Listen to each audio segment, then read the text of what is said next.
What if peace isn't something you find, but something you stop running from? What if your purpose has been waiting quietly this whole time? Welcome to Momentum Mind, and this story might change how you live your next day. Chapter 1: The Place Where Time Breathes. The train slid away with a long, tired sigh, leaving behind a quiet that felt almost alive. The platform emptied as if it had exhaled its last breath, and suddenly there was only the sound of wind brushing against wooden beams and distant waves folding into the shore. The village rested between mountains and sea, small enough that the horizon felt close, as if the world had folded inward to protect it. The traveler stood still for a moment, unsure whether to step forward or remain where he was. The air smelled faintly of salt and moss and something warm, like rice steaming in a hidden kitchen. The ground beneath his shoes felt older than memory, worn smooth by footsteps that had walked with purpose rather than haste. There were no signs shouting directions, no glowing screens, no sense of urgency. Only a narrow path leading inward, curving gently between low houses with tiled roofs darkened by age. Wind chimes stirred softly, not announcing themselves, only reminding the air that sounds still existed. He had not come here by accident, though he could not fully explain why he had come at all. Something inside him had thinned over time, stretched and frayed by noise and motion and wanting. He had followed that thinning feeling the way one follows a thread in the dark, hoping it would lead somewhere solid. This place had appeared at the end of that thread. As he walked, doors stood open without fear. Inside, people moved slowly, deliberately. An old woman brushed the floor of a shop with long, careful strokes, as though the act itself was a form of prayer. A man repaired a fishing net beneath a tree, humming a tune that seemed older than language. No one rushed. No one looked lost. The traveler felt something loosen in his chest. He had not realized how tightly he had been holding himself together. At the center of the village stood a small square, shaped by time rather than design. A stone well rested there, its rim polished by countless hands. Beside it sat a man with a back curved like a question mark and eyes that shone with quiet amusement. He wore simple clothes, clean but faded, and held a cup of tea that steamed gently in the cool air. The man looked up as if he had been expecting him. "You came a long way," he said, not as a question, but as an observation. The traveler nodded, unsure what else to offer. "Sit," the man said, gesturing to the low bench beside him. When the traveler sat, the wood felt warm, as though it remembered the sun. The old man poured tea into a second cup and placed it in his hands. The scent was earthy and grounding, like rain touching soil after a long wait. "You look tired," the man said. "I am," the traveler admitted. "But not in my body." The old man smiled, as if that answer pleased him. "That kind of tiredness comes from forgetting why you wake up." The traveler watched the steam rise and disappear. "I thought I knew once." "Most people do," the man said. "Then they start chasing echoes instead of listening for their own footsteps." Around them, the village continued its gentle rhythm. A child ran past carrying a bundle of herbs too large for her arms. A dog slept in the sun, twitching as if dreaming of long fields. Somewhere, a bell rang once, not to call anyone, but simply because the wind touched it. "What is this place?" the traveler asked. The old man considered this. "Some call it a village. Some call it home. Others arrive thinking it is an ending, only to learn it is a beginning that was waiting patiently." The traveler felt something stir in his chest, like a door loosening on its hinges. "I don't know how long I can stay," he said. The old man chuckled softly. "Time behaves differently here. It stretches when you listen to it, and it shrinks when you try to hold it." He stood slowly, joints creaking like old wood in the sun. "Walk with me." They moved through narrow paths where gardens bloomed with quiet confidence. No plant seemed out of place. Each leaf leaned toward light without hurry. The old man stopped near a small workshop, its door open wide. Inside, a woman shaped clay with hands dusted white. Her movements were slow but certain, as if she were listening to something beneath the surface of the earth. "She has done this since she was young," the old man said. "Not because she wanted to be known for it. Not because she dreamed of mastery. She does it because her hands feel restless when they do nothing." The woman glanced up and smiled, not pausing her work. Her eyes were calm pools, reflecting a life lived in quiet attention. The traveler felt a strange ache behind his ribs. They continued on, passing a man tending a small garden behind his home. He hummed softly, his fingers dark with soil. Nearby, a cat watched with solemn interest. "He was once far from here," the old man said. "He chased shining things. When he returned, he realized the ground beneath his feet had been waiting for him all along." The path narrowed and opened into a small rise overlooking the sea. The water stretched endlessly, breathing in long, patient rhythms. The sky above it seemed vast enough to hold every unspoken thought. The traveler felt his throat tighten. Why does everything feel alive? He asked. The old man sat on a stone and patted the space beside him. Because nothing here is trying to escape itself. The wind brushed past them, carrying the scent of salt and green leaves. For a moment neither spoke. People come here thinking they will find happiness, the old man said at last. Some think it is something to catch. Others believe it is something to earn. They are always surprised when they learn it is something to tend. Tend? The traveler echoed. Like a fire, the old man said. You do not chase it through the forest. You sit with it. Feed it. Protect it from the wind. Let it warm you slowly. The traveler stared out at the water. I don't know how to do that anymore. The old man's gaze softened. That is why you are here. A bell rang again, closer this time. The sound carried a gentle weight, as if marking a shift not in hours, but in attention. Come, the old man said, standing. There is someone who has been waiting to meet you. The traveler followed, heart stirring with something that felt like both fear and hope entwined. As they walked back toward the village, the shadows lengthened, and the air grew richer, thicker with unspoken promise. Behind them, the sea whispered against the shore, as if remembering something the traveler had not yet dared to recall. Chapter 2: The Door That Opens Inward. They reached the edge of the square again, where the stone well sat like an old eye watching everything without judgment. The light had changed while they walked.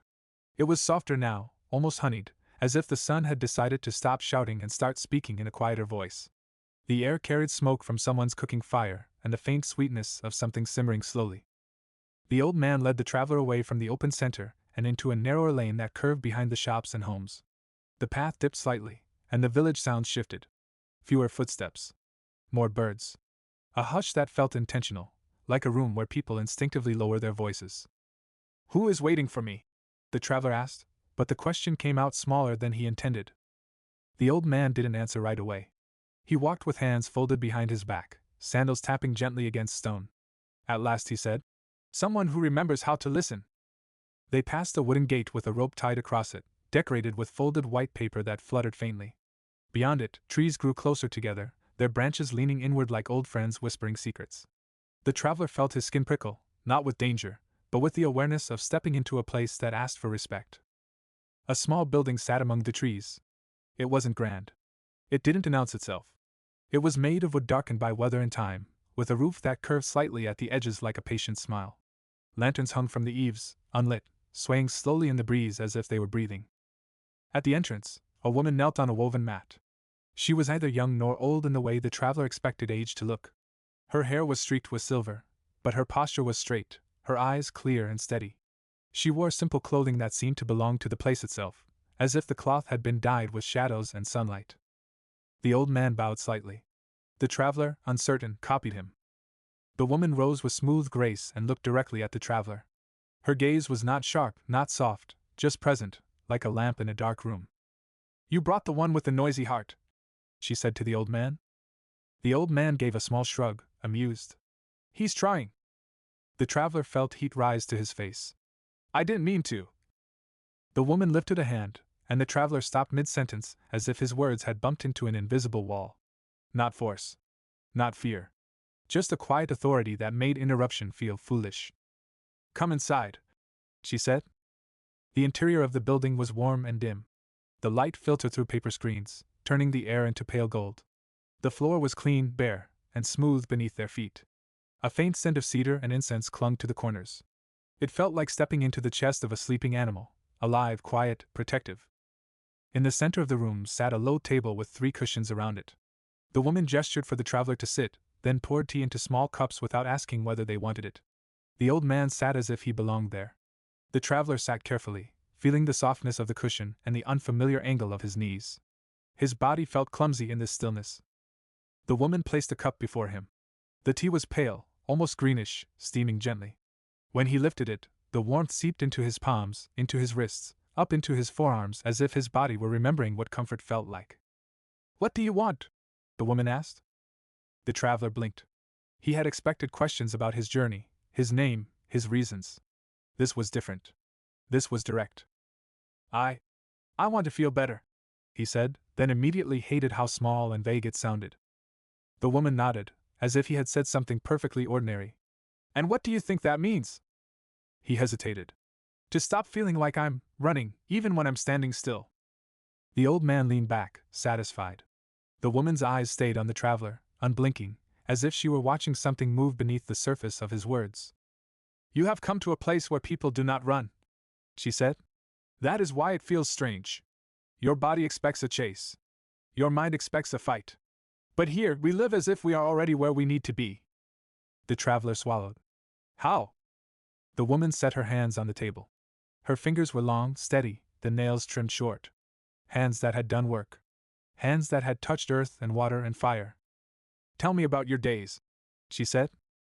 He opened his mouth, then closed it. How could he explain days filled with screens and deadlines and endless noise? How could he describe the feeling of waking up already tired, of scrolling through other people's lives like a starving man staring through a bakery window? I don't know what to say, he admitted. The woman tilted her head. Then start with your mornings. The traveler's eyes drifted to the paper screens. Outside, the trees shifted, and in that movement he suddenly felt the weight of his own routine, alarms, rushing, swallowing food without tasting it, stepping into a stream of strangers all moving too fast to see one another. I wake up and I immediately think about everything I have to do, he said quietly. Even before my feet touch the floor. It's like my mind starts shouting orders. And I follow them. The old man made a soft sound of recognition. The woman nodded, as though she'd heard this many times. And when do you feel alive? The traveler's throat tightened. I don't know, he said, and the honesty of it surprised him. I thought I used to. But now, I don't know. The woman leaned forward just slightly. Then we will find it. But not by chasing it. She stood and moved toward the corner of the room, where a small wooden box rested on a shelf. She opened it and took out something wrapped in cloth. When she unwrapped it, the traveler saw a small object, smooth, dark, oval-shaped. It looked like a stone, but not quite. It had faint lines running through it like veins. The woman set it on the table. What is it? The traveler asked. The woman's lips curved faintly. A mirror. The traveler stared at it. It did not reflect anything. It doesn't look like a mirror, he said. That is because you are used to mirrors that show your face, the woman replied. This one shows something else. The old man watched with a quiet interest, as if he too wanted to see what would happen next. Place your hands on it, the woman said. The traveler hesitated. The object looked harmless, but something about the way the woman watched him made his skin prickle. He placed both hands on the smooth surface. It was cool, like river stone. The veins beneath it seemed to pulse faintly, though he couldn't be sure if it was real or only his imagination. Close your eyes, the woman instructed. He obeyed. Darkness filled his vision, but the darkness wasn't empty. It felt thick like velvet. He heard his own breathing, louder now. The room seemed to expand. Do not try to think, the woman said, voice low. Just notice what rises. At first, nothing. Then a flicker, an image so quick it almost vanished. The traveler saw himself in a cramped room lit by a cold glow, surrounded by unfinished tasks and half-empty cups. His chest tightened. He saw his hand moving across a screen again and again, searching for something he couldn't name. Then the scene shifted. He saw water, clear water with sun glittering across it. A small boat rocking gently. Hands pulling a net with steady rhythm. Laughter, soft and surprised, rising like bubbles. He felt something in his chest loosen, like a knot undone. He didn't understand why that image came. He had never fished. He had never been on a boat like that. And yet the feeling was real, warm, grounding, almost painful in its sweetness. His breath caught. He felt the woman's presence close, though he did not open his eyes. Do you feel it? She asked quietly. The difference between a life you endure and a life that carries you? The traveler's fingers tightened on the stone. Yes, he whispered, voice trembling. Good, the woman said.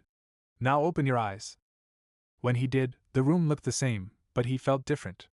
Like someone had opened a window inside him and let air in after a long, long time. The old man watched him with a small smile. The woman's gaze was steady, but not unkind. That image, the traveler said. The water. The boat. I don't know why I saw it. The woman gathered the stone mirror and wrapped it again, as if it were fragile. You saw a feeling, she corrected. Not a memory. Not a plan. A feeling your body recognizes as truth. The traveler's throat felt tight. What does it mean? It means, the woman said. That there is a part of you that already knows what your days are missing.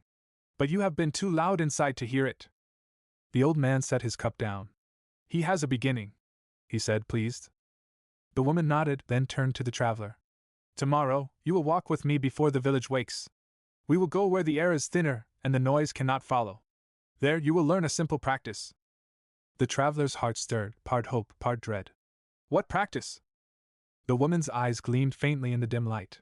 The practice of paying attention. It sounds harmless. But it changes everything. Outside, the wind picked up. The lanterns under the eaves tapped softly against the wood, like a nervous heartbeat. The traveler glanced toward the door. The trees beyond the paper screen swayed, their shadows sliding across the walls as if something unseen was moving just outside, listening. And for the first time since arriving, the traveler wondered whether the village was truly peaceful, or whether it was simply quiet enough for hidden things to be heard. Chapter 3: The Weight of Stillness. The night did not fall all at once. It settled slowly, like a blanket being drawn with care. By the time the traveler lay on the thin futon in the small room he had been given, the sounds of the village had softened into a low, steady hush. Somewhere far away, waves spoke to the shore. Closer, the wooden walls creaked gently as they cooled. Sleep did not come easily. His body was tired, but his mind refused to quiet. Images from the day drifted through him: the woman's steady eyes, the smooth weight of the stone, the sudden warmth that had spread through his chest like a forgotten memory waking up. Each time he drifted close to sleep, a thought tugged him back. What if this place changed him in ways he couldn't undo? The idea should have been comforting. Instead, it stirred a faint fear. Change meant loss. Change meant stepping away from the person he had been, even if that person had been exhausted and hollow. Outside, a night bird called once, then fell silent. Eventually, his breathing slowed. The thoughts thinned. Sleep claimed him not like a wave, but like fog rising from the ground, quiet and unavoidable. He dreamed of walking through a forest where the trees leaned inward, their branches weaving together above him. Light filtered through in thin ribbons. Every step made a sound like a soft drumbeat, as if the earth itself were answering him. Somewhere ahead, something waited, not chasing, not hiding, just waiting. When he woke, pale light filtered through the paper screens. For a moment, he didn't know where he was. Then the scent of wood and tea returned, and with it, a strange calm that made the morning feel less like a beginning and more like a continuation. A soft knock sounded. "Come," he said, surprised by how steady his voice felt. The door slid open, and the woman stood there, already dressed, her hair tied back simply. She carried no bag, no tools, nothing that suggested preparation. "Walk with me," she said. Outside, the air was cool and clean. The village still slept, wrapped in a hush so deep it felt sacred.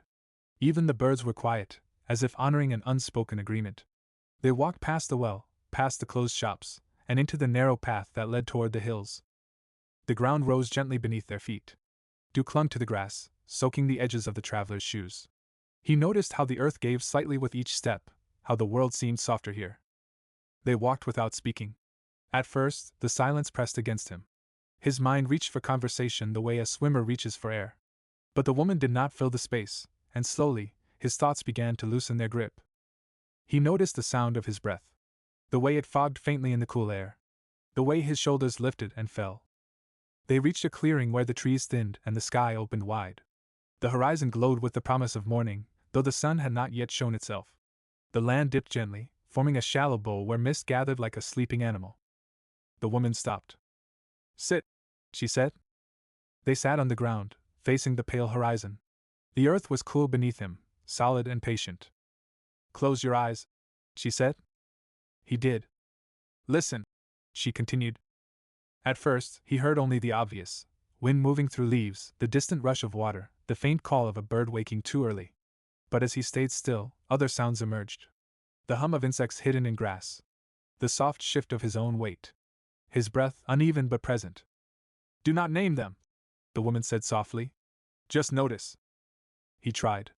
Each time his mind reached for a label, he let it fall away. Sound became sensation. Sensation became presence.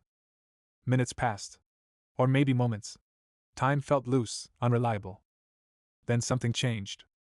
He became aware of a space between his thoughts. A pause where nothing rushed in to replace the last idea. In that pause, there was no pressure to decide or perform or plan. There was only awareness, wide and quiet. His chest loosened. The woman's voice came again, low and steady. This is where many people are afraid to stay. Why? He asked softly. Because without noise they meet themselves. He opened his eyes. The horizon had begun to glow with soft color, a pale warmth spreading like breath on glass. What do you see? She asked. He searched for an answer and realized that, for once, he didn't need to manufacture one. I see space, he said. Like something finally stepped aside. She nodded. That space is not empty. It is where your life speaks when you stop interrupting it. He swallowed. But what if I don't like what it says? The woman turned to him, her expression gentle but unyielding. Then you listen anyway. Discomfort is often the sound of truth arriving. They sat as the light grew stronger. The mist lifted slowly from the ground, revealing small details, the curve of a stone, the tremble of a leaf, the delicate web between two branches. When you live as you did before, she said, you move from noise to noise, task to task. You call it living, but you are rarely present for it. He felt the words land with quiet weight. Here, she continued, we practice being present with what already exists, before we ask for more. A bird flew overhead, its wings cutting cleanly through the morning air. The traveler thought of his old life, of rushing mornings, of screens glowing late into the night, of a constant sense of being late for something he could never quite name. He felt a dull ache of recognition. I don't know how to live like this, he admitted. The woman smiled slightly. Of course you don't. That is why you practice. She stood and brushed the dust from her clothes. Come. There is work to do. They walked back toward the village as the sun finally crested the hills, bathing everything in gold. The village stirred awake. Doors opened. Smoke rose. Life resumed its gentle rhythm.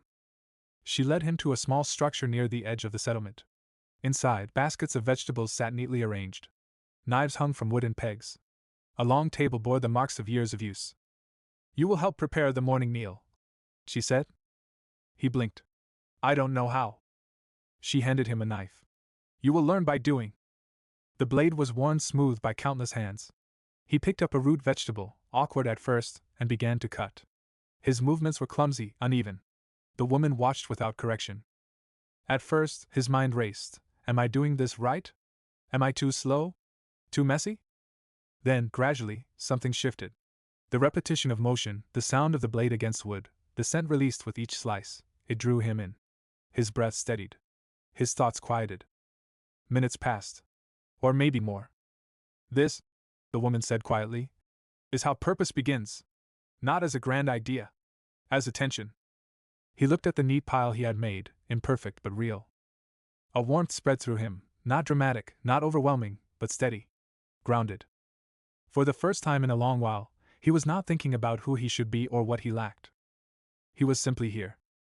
And somewhere deep inside, something long dormant stirred, not loudly, not urgently, but with a gentle insistence, like a seed pressing against the soil, ready to rise. Outside, the village fully awakened, unaware that within one quiet heart, a new rhythm had begun to form. Chapter 4. The Quiet Work of Becoming. The morning unfolded without ceremony. No bells rang, no voices called people to gather. Yet the village moved with an unspoken harmony, like a body waking from sleep. Doors opened. Footsteps brushed the ground. Smoke curled upward in thin threads that caught the light. The traveler worked beside the woman in the small kitchen space, cutting, washing, arranging. His hands moved more surely now, guided less by thought and more by feel. The knife rose and fell in a rhythm that seemed to echo something deeper in his chest. He noticed the texture of each vegetable, the way moisture beaded on the surface after rinsing, the subtle resistance beneath the blade. When the food was ready, it was carried outside and placed on a long wooden table beneath a flowering tree. Others arrived without announcement, each bringing something small, a bowl, a bundle of herbs, a pot still warm from cooking. No one took charge. No one waited for permission. They ate together in quiet contentment. There was laughter now and then, soft and unforced, like water spilling over smooth stones. No one spoke of plans or schedules. Conversation drifted where it wished, then dissolved naturally into silence. The traveler noticed how no one reached for distraction. No one checked anything, no one seemed pulled away from the moment. Their attention stayed where their bodies were. It felt unfamiliar and strangely intimate. After the meal, the woman rose and gestured for him to follow. They walked beyond the houses, past small fields where rows of green pushed through the soil. Beyond that, the land sloped toward a wide clearing dotted with stones and low shrubs. At its center stood an old tree, thick-trunked and broad, its branches reaching outward like open arms. "This is where we work," she said. He looked around. "Doing what?" She smiled faintly. "Listening." She gestured toward the tree. "Sit." He did, resting his back against the rough bark. The tree felt alive in a way he couldn't explain, solid, steady, deeply rooted. "Close your eyes," she said. He did. "Today, you will not look inward," she continued. "You will listen outward." He frowned slightly. "What does that mean?" "Most people listen only to their thoughts," she said. "They mistake them for the world. Today, you will let the world speak first." She stepped away, her footsteps fading into the grass. At first, he heard only what he expected: the wind, birds, distant movement. But as he stayed still, other sounds began to emerge. The soft creak of the tree shifting. The faint buzz of insects weaving through the air. The low hum beneath it all, like the earth breathing. His mind tried to comment, to name, to categorize. He let the thoughts pass like clouds, just as she had shown him earlier. Slowly, something changed. The sounds stopped feeling separate from him. The wind brushing the leaves felt like it brushed his skin too. The bird call vibrated faintly in his chest. The line between listener and listened to began to blur. A quiet awareness spread through him, not excitement, not calm exactly, but a sense of belonging. As if the world had room for him, and he did not need to fight for his place within it. Time lost its edges. When he opened his eyes, the light had shifted again. The sun stood higher, warming his face. The woman stood nearby, watching him with an expression that held approval without pride. "You felt it," she said. He nodded slowly. "It was simple." She smiled. "Simple things are often the hardest to stay with." They walked back toward the village. Along the path, he noticed details he had missed before: the way moss clung to shaded stones, the soft curve of a leaf catching light, the quiet determination in the ants carrying crumbs many times their size. "Why does this feel so different from my life before?" he asked. The woman paused. "Because here, we do things for their own sake. Not to become something else. Not to escape who we are." She turned to him. "You come from a world that teaches people to live in the future. Always reaching, always preparing. Here, we live inside what is already happening." He thought of how often he had postponed living, telling himself he would rest later, enjoy later, feel fulfilled later. The realization pressed on him with a mix of sadness and relief. "What if I go back?" he asked quietly. "What if I lose this?" The woman looked toward the horizon. "You will lose it," she said simply. His chest tightened. "Again and again," she continued. "And each time, you will find it again more quickly." They stopped near the edge of the village, where a narrow path led downward toward the water. The sound of waves drifted up, steady and patient. "You cannot hold this way of being," she said. "You can only return to it." She placed a hand over her heart. "It lives here, not in this place." The traveler felt something settle inside him, like a stone finding the bottom of a river. As they turned back, a figure approached along the path, a man with weathered skin and salt in his hair. He walked with the easy balance of someone long accustomed to uneven ground. The old man from the square. He nodded to the woman, then looked at the traveler with curious eyes. "You are changing," he said. "Your steps sound different." The traveler smiled faintly. "I think I'm starting to hear them." The old man chuckled. "Good.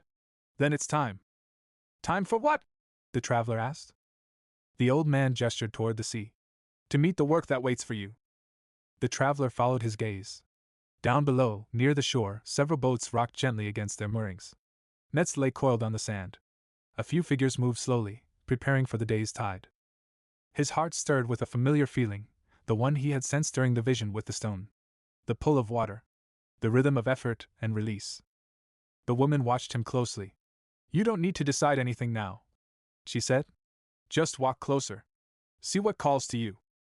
As he began to descend the path toward the shore, the wind shifted, carrying the scent of salt and open space. The sea glimmered ahead, vast and inviting, its surface hiding depths he could not yet see. Something inside him leaned forward, curious and cautious all at once. Behind him, the village stood quiet and patient, as if it knew this moment was not an ending, but the slow opening of a door he had been circling his entire life. Chapter 5: Where the Water Teaches. The path down to the shore curved gently, as if it didn't wish to hurry anyone. The traveler followed it slowly, feeling the air grow heavier with salt and moisture. Each step carried him farther from the stillness of the hills and closer to the steady breath of the sea.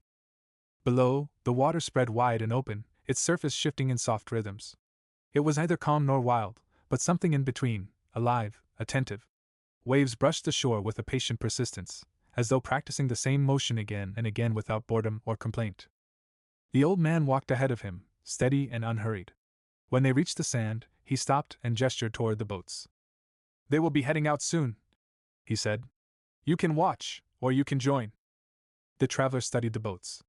They were simple, weathered from years of use, each bearing marks of repair and care. Nothing about them looked impressive, yet they felt deeply trustworthy, like tools that had earned respect through time rather than design. "What would I do?" the traveler asked. The old man smiled. "You will help. And you will pay attention." That seemed to be the answer to everything here. They approached a small group of people working quietly together. Nets were lifted and checked, ropes coiled with practiced ease. No one barked orders. No one rushed. Each person moved with an awareness of the others, stepping in when needed, stepping back when not. A woman handed the traveler a coil of rope. "Hold this," she said simply. The rope was rough in his hands, its fibers stiff with salt. He held it awkwardly at first, unsure of his role. The others continued working without watching him, trusting he would find his place. A man beside him nodded toward the water. "When the boat moves, let it slide through your hands. Don't grip it. Guide it." The traveler nodded, though his chest tightened with uncertainty. The boat rocked gently, tugging at the rope. He instinctively tightened his grip, and the rope burned slightly against his skin. "Easy," the man said calmly. "It's not something to control." The traveler loosened his hands. The rope moved again, smoother this time, like a living thing finding its own path. The tension eased. Something about that moment settled deep within him. They pushed the boat into the water.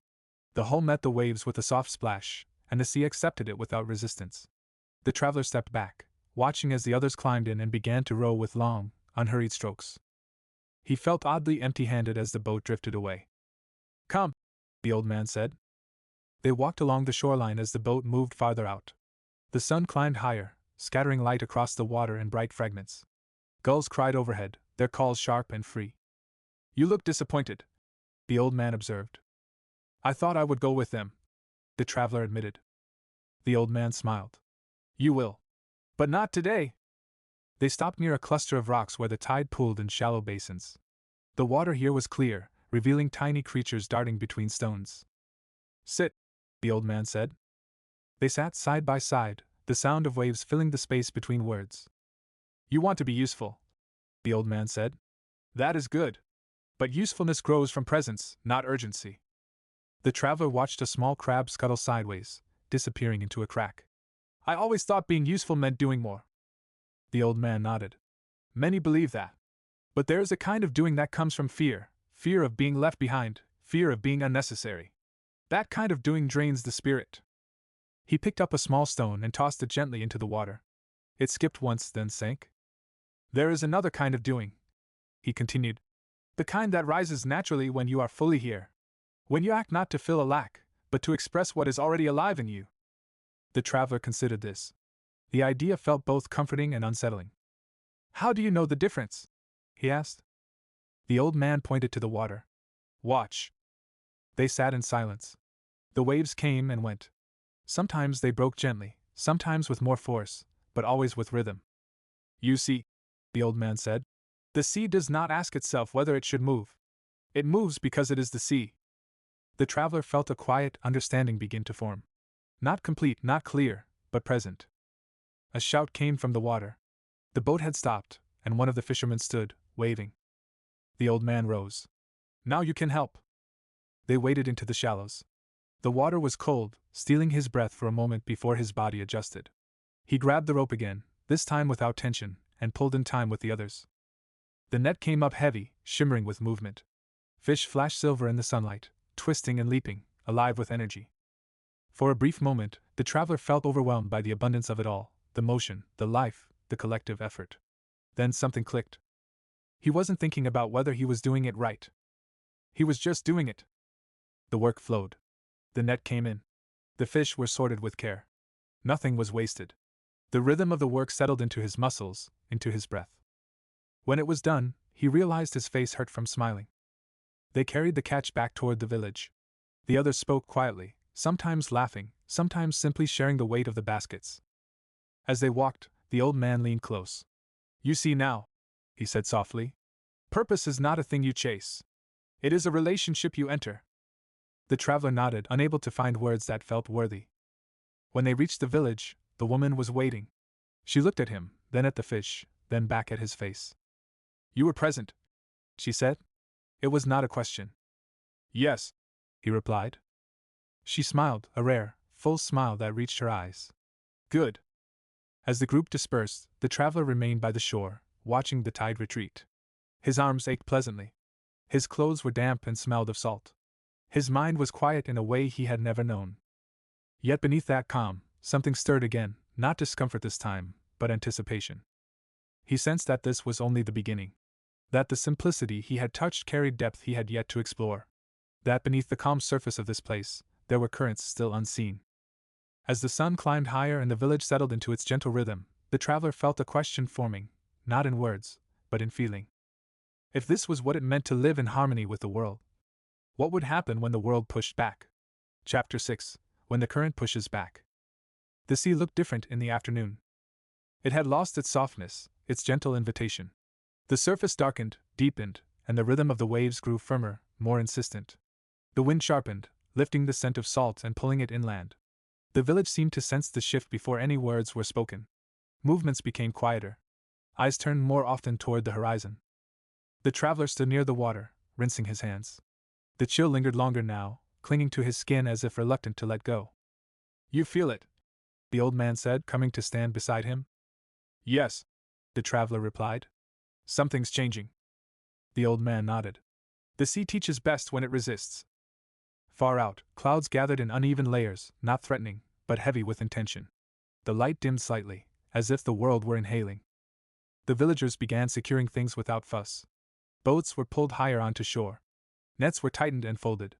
No one hurried, yet nothing was delayed. "What's happening?" the traveler asked. "A test," the old man said simply. The words stirred unease. "A storm?" "Perhaps," the old man replied. "Or perhaps just a reminder." The traveler followed him back toward the village. Along the way, he noticed something new. Beneath the calm, there was readiness. Not fear, awareness. Like a body adjusting its balance before a wave hits. They gathered in the open space near the center of the village. The woman stood among them, her presence steady, her gaze sweeping over the group. "The water will be rough tonight," she said. "Not dangerous, but restless. Some of you will feel unsettled. That is natural."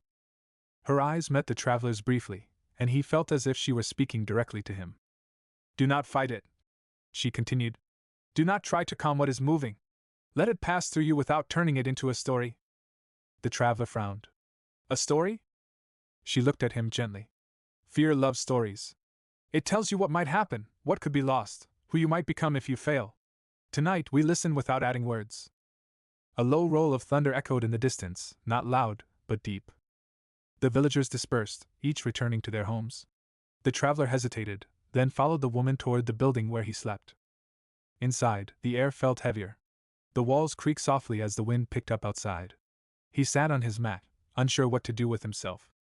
The woman knelt across from him. "You want to fix this feeling?" she said. "Yes," he admitted. "It feels like something is wrong."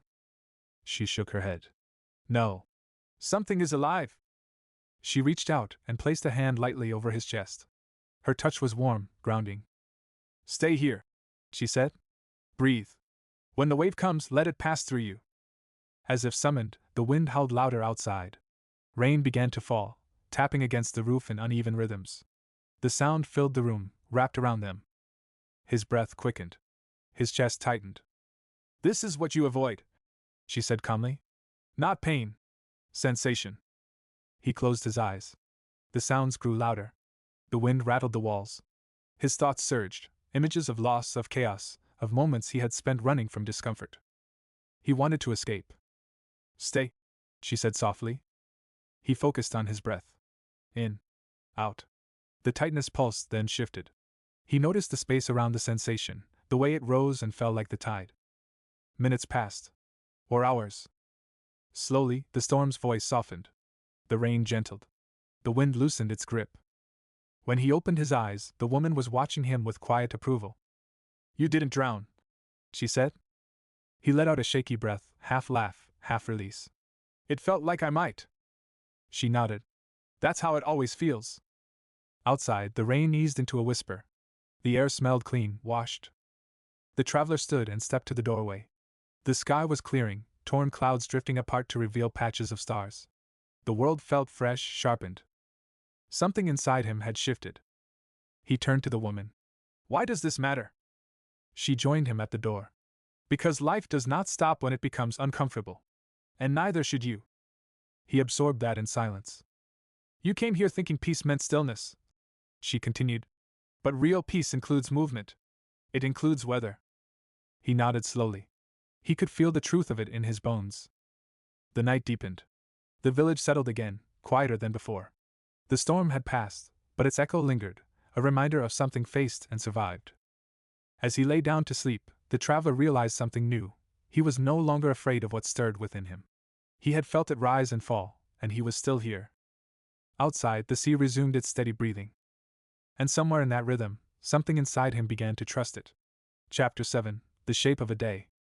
Morning arrived gently, as if the world did not wish to disturb what had shifted in the night.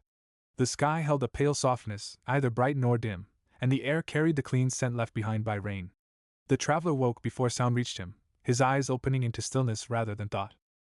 For a moment, he lay there, noticing the simple fact of being awake. No urgency pulled at him. No list waited to be checked. His body felt heavy in a good way, grounded, as if sleep had stitched him more firmly into himself. When he rose and stepped outside, the village was already moving, but differently than before. There was no rush, no sense of preparation for something else. The morning itself seemed to be the purpose. A woman swept water from a stone path, her movements slow and deliberate. A man knelt beside a basket, repairing a frayed edge with careful fingers. Nearby, two children crouched together, watching a beetle struggle up the side of a pot, offering quiet encouragement as if it could hear them. No one seemed to be trying to arrive anywhere. The traveler walked toward the well.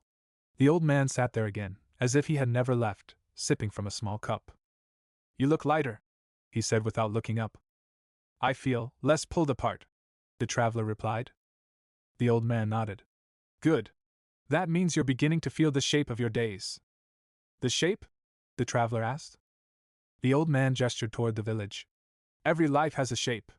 Some are sharp and jagged. Some are tangled. Some flow smoothly, but only because the person living them has learned how to bend." The traveler sat beside him. "How do you know what shape yours should be?" "You don't choose it all at once," the old man said. "You feel it moment by moment. Like fitting your hand into water. You adjust until it rests naturally." They sat in companionable silence for a while. Then the old man stood. "Come. Today you will walk alone." The traveler blinked. "Alone?" The old man smiled. "Not far. Just far enough." He pointed toward a narrow trail that wound beyond the fields and into the low hills. The path was less worn, its edges softened by grass and wildflowers. "Follow it until it ends," the old man said. "Then sit. Do not look for meaning. Let meaning find you."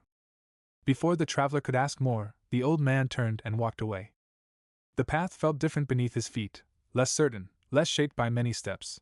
Birds darted between branches overhead.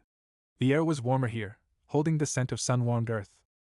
As he walked, memories surfaced without effort. Moments from his old life, meetings that led nowhere, conversations half listened to, ambitions that once burned bright and then dimmed. They floated through him like leaves on water, present but no longer heavy. He realized something then: the memories didn't hurt the way they used to. They were simply parts of him. No longer accusations. The path ended at a small rise overlooking a wide valley. Tall grasses moved in slow waves, bending and lifting with the wind. A single tree stood off to one side, its trunk twisted, its branches reaching outward in quiet persistence. He sat at the base of the tree and let his back rest against it. Time stretched. The sun climbed. A cloud drifted past. Somewhere, a bird sang, then fell silent. And then, without warning, emotion rose in his chest. Not sharp. Not overwhelming. Just full. He felt gratitude, not for anything specific, but for the simple fact of being here, breathing, sensing. He felt sadness too, for all the moments he had rushed past, all the times he had been elsewhere when life was asking him to stay. Tears came, slow and warm. He did not wipe them away. For the first time, he did not judge himself for feeling deeply. He let the feeling move through him like the wind through grass. When it passed, he felt clearer, lighter, as though something long knotted had finally loosened. He stayed until the sun shifted and shadows lengthened. When he returned to the village, the air felt different, not because it had changed, but because he had. The woman stood near the well, sorting herbs. She looked up as he approached. "You found it," she said. "I didn't find anything," he replied. "It found me." She nodded. "That's usually how it works." They walked together through the village. People greeted him now with easy familiarity, as if something unspoken had shifted him from guest to participant. "What happens next?" he asked. The woman considered this. "Now you learn how to carry this feeling into movement. Into work. Into choice." She stopped near the edge of the village, where the path branched toward different directions: the sea, the hills, the fields. "Peace is not something you visit," she said. "It is something you practice while moving." He looked at the paths. Each one seemed to call to a different part of him. "Tomorrow," she continued, "you will choose where to give your energy. Not because you must. Because you want to." The traveler felt a quiet thrill. Not excitement, but readiness. As the sun dipped lower, painting the world in amber, he sensed that the stillness he had found was not an ending. It was a foundation. And tomorrow, he would begin to build upon it. Chapter 8: The Weight of Choice. The morning arrived without ceremony, but something in the air felt sharpened, as if the day had been honed for a purpose. Light spilled across the village in clean lines, catching on rooftops and leaves, turning the ordinary into something quietly luminous. The traveler stood at the edge of the square where the paths diverged. Each direction carried a different pull. Toward the sea, the scent of salt and motion. Toward the hills, silence and slow-breathing earth. Toward the fields, the steady rhythm of tending and growth. For the first time since arriving, no one told him where to go. He felt it immediately, the weight of choice. Not the frantic kind he once knew, where every decision felt like a verdict on his future. This was heavier in a subtler way. It asked not what would impress or protect him, but what would align him. He stood still, letting the question settle into his body. The old man watched from a distance, leaning on his staff, not interfering. The woman was nowhere in sight. The traveler closed his eyes. What did he feel drawn toward? At first, his thoughts answered loudly. The mind suggested usefulness, productivity, proof of worth. It urged him toward the fields, where visible work happened, where effort could be measured. But beneath that, quieter, was another pull. The sea. Not the work of it. Not the nets or the labor. But the space it held. The movement. The honesty of its rhythm. His feet turned before his thoughts could argue. The path sloped downward, carrying him toward the sound of water folding over itself. As he walked, a lightness settled into his step. Not excitement, recognition. When he reached the shore, the tide was low. Wet sand stretched wide, reflecting the sky in soft silver patches. A few villagers moved along the edge, gathering small things left behind by the retreating water. He approached slowly, uncertain what he was meant to do. A woman knelt near a cluster of rocks, her hands moving carefully through shallow pools. She looked up and smiled faintly. "You're early," she said. "I didn't know there was a time," he replied. "There isn't," she said. "But people always arrive when they're ready." She gestured to the water beside her. "Sit." He crouched and watched as she lifted a small shell from the pool, turned it in her fingers, then placed it gently back. "We don't take everything we see," she said. "Only what asks to be taken." He frowned slightly. "How do you know the difference?" She dipped her hand into the water and held it there. "By how it feels to reach." He followed her example, letting his hand sink into the cool shallows. At first, he felt only temperature. Then texture. Tiny currents moved against his skin. Life brushed past, quick and curious. He reached toward a small object half buried in the sand. His fingers closed around it, then paused. Something inside him hesitated, not fear, but respect. He opened his hand and let it be. The woman nodded approvingly. They worked in silence, sometimes collecting, sometimes simply observing. The tide crept closer, inch by inch, reshaping the shore with quiet persistence. As time passed, the traveler felt something subtle happen. The urge to do something important softened. He stopped trying to make the moment meaningful. And in that release, meaning arrived. He noticed how the water mirrored the sky, how every movement changed the pattern, how nothing stayed the same for long. He felt himself change with it, not in dramatic ways, but in small adjustments, like breath finding its natural rhythm. Eventually, the woman stood. "That's enough for today," she said. They walked back toward the village together. Along the way, the traveler asked, "Is this what I'm meant to do? This kind of work?" She considered before answering. "You're meant to do what lets you meet yourself honestly." He thought of his old life, of the constant reaching, the sense of being measured by things he barely cared about. "And if I choose wrong?" She stopped walking. "There is no wrong," she said gently. "Only listening or not listening." They reached the village as the sun climbed higher. People moved through their tasks with ease, greeting him with nods that felt warmer now, more familiar. The old man stood near the well again, as if he had never left. "You chose," he said. "I did," the traveler replied. "But it didn't feel like choosing." The old man smiled. "That's how you know it was true." The traveler exhaled slowly. "Will it always feel this clear?" The old man chuckled. "No. And that's the point." He leaned closer. "Clarity is not a place you live. It's a place you visit to remember how to walk." The words settled deep. As the day wore on, the traveler moved through small tasks, helping carry baskets, sharing food, listening more than speaking. Each act felt complete in itself.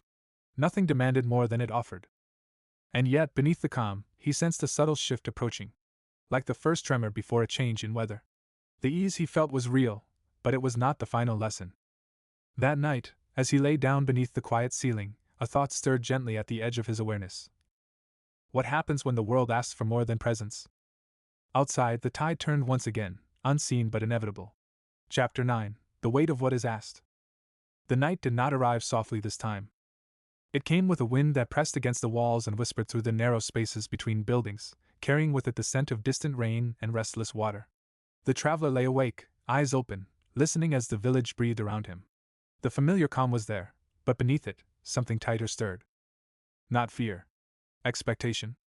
He rose before dawn and stepped outside. The sky was low and clouded, heavy with a gray that had no intention of lifting soon. The sea was hidden beyond the curve of the land, but he could hear it, stronger now, less patient. He walked toward the center of the village. Few were awake, but he sensed movement behind walls, the quiet preparation of people who understood what the day might bring. The woman stood near the well, wrapping a cloth around her shoulders. She looked older this morning, not in years but in gravity. "You feel it," she said. He nodded. "Something's different." "Yes," she said simply. "Today, the village will ask something of you." His chest tightened. "What kind of thing?" She did not answer directly. "Not all giving feels generous at first." They walked together toward the shore. The path felt steeper, though he knew it hadn't changed. The air grew damp, heavy with salt and something metallic beneath it. When they reached the water, he saw that the sea had shifted overnight. Waves rolled in with more force, their edges rough and restless. The tide was high, pushing close to the rocks where boats were usually tied. Several villagers stood nearby, speaking in low tones. Nets lay tangled on the sand, pulled loose by the night's movement. The old man stood at the center of them, gaze fixed on the water. "The current has changed," he said when he saw the traveler. "It will be dangerous to fish today." A murmur passed through the group. "But we need the catch," someone said. "The stores are low." Another voice replied. "We can wait." "And if it worsens?" a third asked. "What then?" The traveler watched the exchange, something tightening in his chest. He felt the familiar urge to step back, to let others decide. But another part of him, the part that had learned to listen, stayed present. The woman turned to him. "This is where listening becomes choice," she said quietly. He looked at the sea. It surged and pulled, beautiful and unforgiving. He felt both drawn to it and wary of it. "What do you feel?" she asked. He closed his eyes. Beneath the noise of fear, beneath the urge to prove or protect, something else stirred. A sense of timing, of readiness, and of limits. "I feel that forcing it would be wrong," he said slowly. "But waiting out of fear would be wrong too." The old man nodded. "Then speak." The traveler swallowed. His voice felt small at first, but it held. "We don't need to go far," he said. "There are places closer to shore, calmer water. We take only what's there. We don't fight the sea today." Silence followed. Then one of the fishers nodded. Another followed. The tension eased, not because the problem vanished, but because it had been met honestly. They prepared small boats instead of the larger ones. Lines were shortened. Movements were careful, deliberate. The traveler joined them, his heart steady in his chest. As they pushed into the shallows, the water tugged at their legs, testing their balance. He felt the strength of it, respected it. They worked close to shore, attentive and alert. The sea resisted at times, but not fiercely. It allowed them enough. When they returned, the catch was modest, but sufficient. No one celebrated loudly. Instead, there was a quiet sense of rightness, a shared understanding that restraint had been part of the work. Later, as the sky darkened again, the traveler sat alone near the water's edge. The woman joined him. "You listened well," she said. "I was afraid," he admitted. She smiled gently. "Courage is not the absence of fear. It's letting fear speak without letting it decide." He watched the waves, their endless rise and fall. "What if I make the wrong choice next time?" She considered this. "Then you will learn from it. That is not failure. That is participation." He let that settle. "I used to think life was something to get right," he said. "Like a puzzle with one correct solution." "And now?" she asked. "Now it feels more like a conversation." She nodded. "A long one. With many pauses." The wind softened as evening approached. The sea eased its restless movement, settling into a steady rhythm once more. As darkness crept in, lanterns flickered to life across the village. The traveler felt a deep, quiet satisfaction, not the kind that comes from achievement, but the kind that comes from alignment. He realized something then: this place was not teaching him how to escape the world. It was teaching him how to stay in it. And as he sat there, listening to the water breathe, he sensed that the next lesson would ask even more of him: not strength, not skill, but something far rarer. The willingness to let go. Chapter 10: The Art of Letting Go. The morning arrived wrapped in fog. It clung to the village like a second skin, softening edges, blurring distances. Sound traveled strangely through it, close and far at the same time. The traveler woke with the sensation that something had shifted during the night, though nothing obvious had changed. He stepped outside and found the world half hidden. Roof lines faded into pale air. The path beneath his feet appeared only a few steps at a time, then disappeared again. He liked it more than he expected. There was comfort in not seeing too far ahead. As he moved through the mist, he noticed the village was quieter than usual. No morning work yet, no voices calling to one another. Even the birds were hushed, as if waiting. At the edge of the square, the woman stood alone. She was holding a small bowl filled with water, so still it reflected the pale sky like glass. "You're early," she said without looking up. "I woke up," he replied, "and didn't feel like going back to sleep." She nodded, as though that answer carried more weight than it seemed. "Come," she said. "Today is not about doing." They walked past the familiar paths, beyond the fields, farther than he had gone before. The fog thickened, wrapping around them until the world shrank to only a few paces in every direction. Eventually, they reached a wide clearing where the ground dipped gently downward. At its center stood nothing at all: no tree, no stone, no marker. Just open earth, dark and soft. The woman stopped. "Sit," she said. He did, though uncertainty stirred in his chest.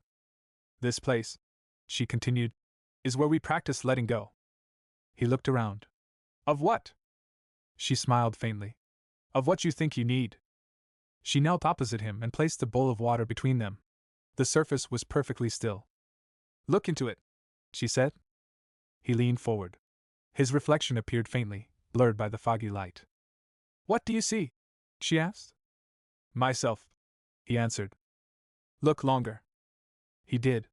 At first, he noticed the familiar: his eyes, the curve of his face. Then the image wavered. A breeze passed. The reflection fractured into shifting shapes. "I don't see it clearly anymore," he said. "Good," she replied. "Now tell me who you are without using a name."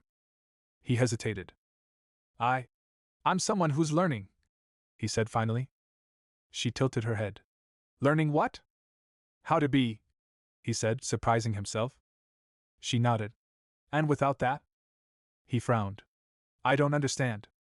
She leaned forward slightly. "If you were not learning, not growing, not becoming, who would you be?" The question unsettled him. His mind reached for familiar answers: worker, seeker, thinker, but each felt like a label placed from the outside. "I don't know," he admitted. The woman smiled, but there was a sadness in it. "That is the edge." "The edge of what?" The edge of letting go of who you think you must be. A breeze stirred the fog, thinning it for a moment. The world seemed to inhale. She lifted the bowl and tilted it slightly. A thin stream of water spilled onto the earth, darkening the soil. This is how it happens, she said. Not all at once. Little by little. He watched the water soak into the ground, disappear. But what if I lose something important? He asked. What if I let go of something I need? She met his gaze. Then you will feel the loss. And then you will discover whether it was truly yours. The words settled heavy in his chest. I've spent so long trying to build something, he said quietly. An identity. A future. Something solid. She nodded. And now you are tired of carrying it. He hadn't realized how true that was until he heard it spoken. They sat in silence as the fog began to lift, slowly revealing the edges of the land again. Shapes returned. Distance reappeared. Today, she said, you will give something back. His stomach tightened. What? She looked at him with calm certainty. Something you've been holding too tightly. He searched himself. Images surfaced, ambitions, plans, versions of himself he had clung to even when they no longer fit. One stood out more clearly than the rest, the version of him who needed to be seen as successful, competent, ahead. The one who was afraid of being ordinary. I don't know how to give that up, he whispered. You don't throw it away, she said. You set it down. She stood and walked toward the edge of the clearing, where the ground sloped gently downward. Come. They stopped where the earth dipped and rose again, forming a shallow bowl in the land. Stand here, she instructed. He did. Close your eyes. He obeyed. Picture what you've been carrying, she said softly. Not as an idea. As weight. He felt it settle across his shoulders, familiar pressure, familiar strain. No, she continued. Let the ground take some of it. He imagined the weight shifting downward, not vanishing, but transferring. His legs trembled slightly, then steadied. His breath deepened. Good, she said. You're not losing it. You're sharing it. A warmth spread through his chest, gentle and unexpected. Tears welled again, but this time they came without pain. When he opened his eyes, the fog had lifted almost completely. The land stretched wide before them, open and quiet. I feel lighter, he said. Because you stopped carrying everything alone, she replied. They walked back toward the village as the day continued to open.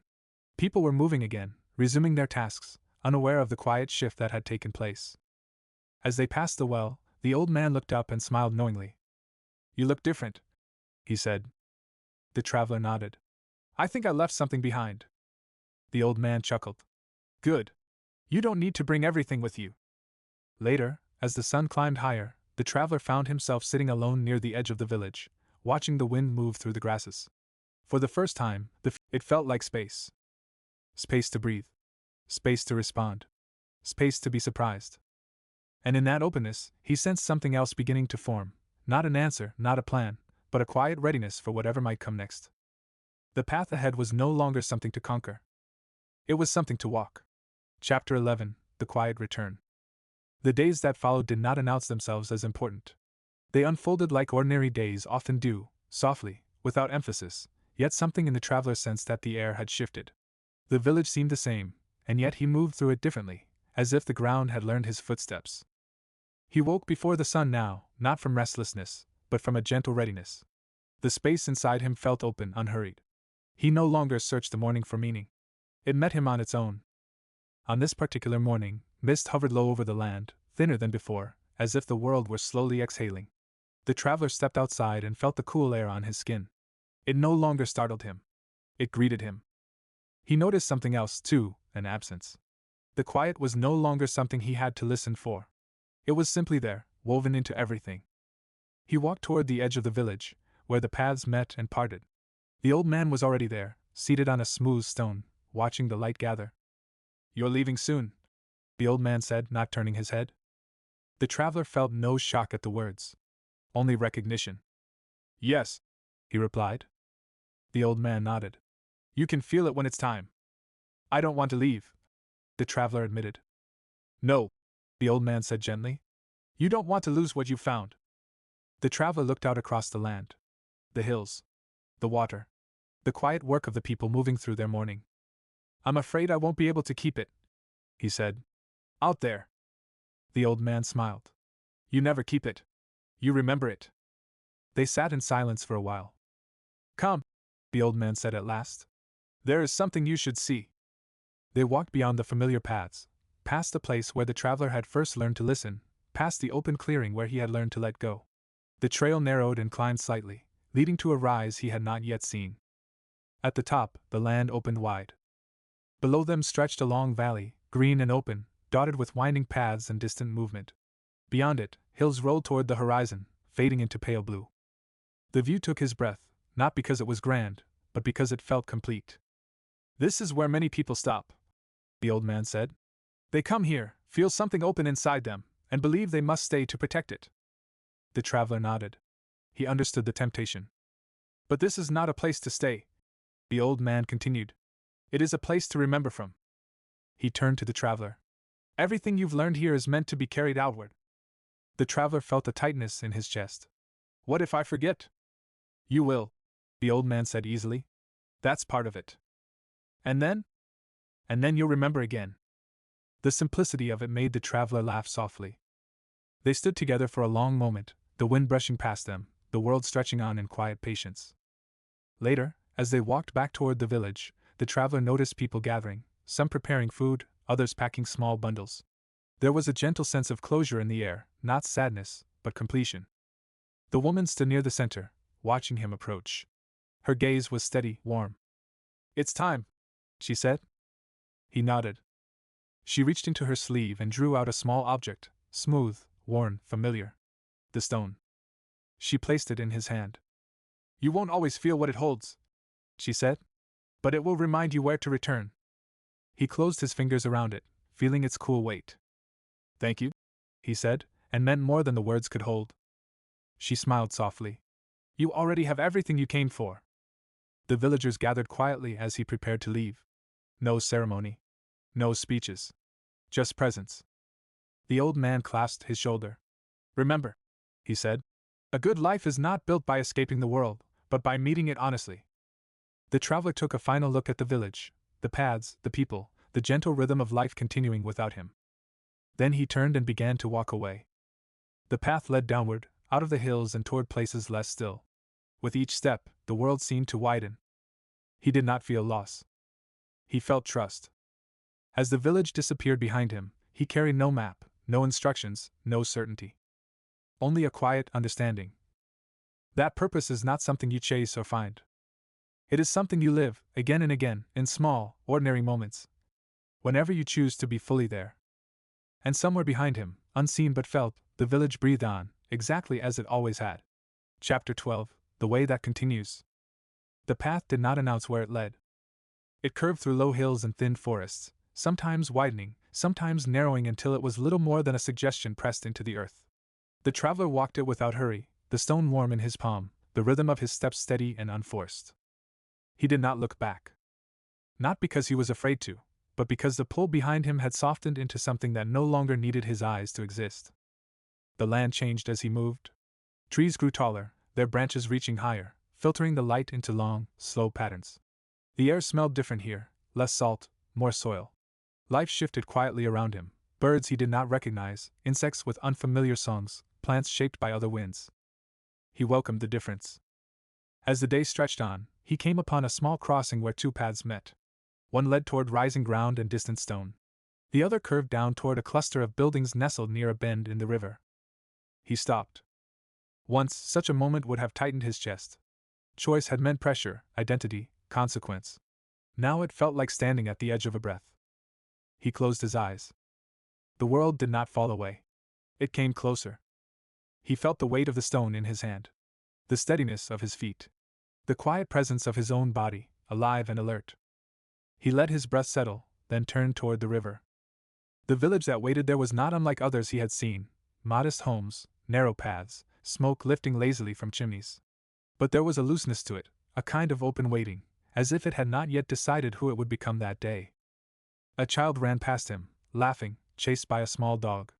A woman stood at a doorway, shaking out a cloth, her movements fluid and unhurried. Someone nearby hummed, off-key but content. No one stopped him.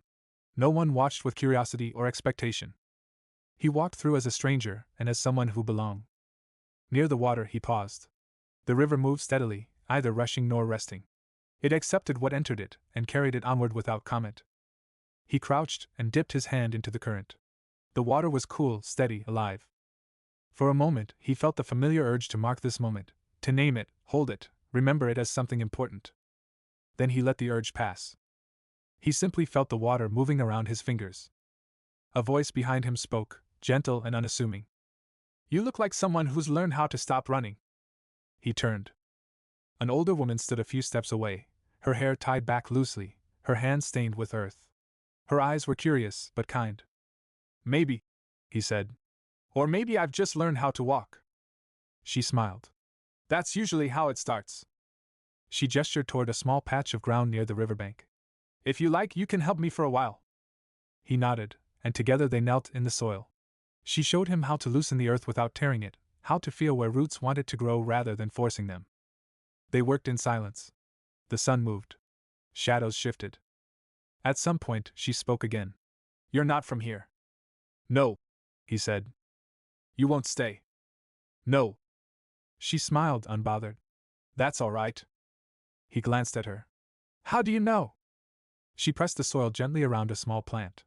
"People who plan to stay often try to settle too quickly. You're still listening." He absorbed that quietly. As the light softened, he felt a familiar sensation, an inner turning, subtle but unmistakable. The sense that it would soon be time to move again. Not away. Forward. He stood, brushing his hands clean. The woman nodded, as if this was exactly what she expected. "Take care of yourself," she said. He bowed his head slightly. "You too." When he stepped away, there was no heaviness in leaving. Only gratitude. The path opened ahead of him, winding into distance and possibility. He did not know where it led. He did not need to. The world no longer felt like something to conquer or escape. It felt like something to walk with. As he moved on, the light shifted, the air changed, and life continued, quietly, endlessly, inviting him not to arrive, but to participate. And so he walked on, carrying nothing but attention, leaving behind no trace except the soft impression of a step, already fading into the earth. Quick question before you go. What would your life look like if you stopped chasing and started listening? Tell me in the comments, and drop the name of the next book you want transformed into a story like this. If this hits something real, like and subscribe to join the momentum. More stories, less noise.